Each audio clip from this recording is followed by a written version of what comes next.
येतात भगवंताच्याकडे. त्या प्रत्येक असुराचा बंदोबस्त भगवान श्रीकृष्ण त्या गोकुळामध्ये नंदबाबाच्या वाड्यामध्ये करत आहेत.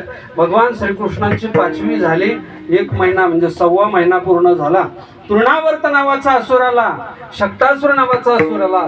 या सगळ्या असुरांचा बंदोबस्त भगवान श्रीकृष्ण करतात. भगवान श्रीकृष्ण हळूहळू त्या गोकुळामध्ये मोठे व्हायला लागले. मोठे होत असताना रांगायला लागले. रांगत रांगत एके दिवशी भगवान श्रीकृष्ण गायीच्या गोठ्यामध्ये गेले. गोठ्यामध्ये गेल्यानंतर सोबत बलराम दादा आहेत. दोघांनी पाहिलं गायीच्या सडामध्ये खूप मोठं दूध आहे आणि आता आपण दूध प्यायचं म्हणून दोघं जण त्या गायीच्या दिशेने गेले.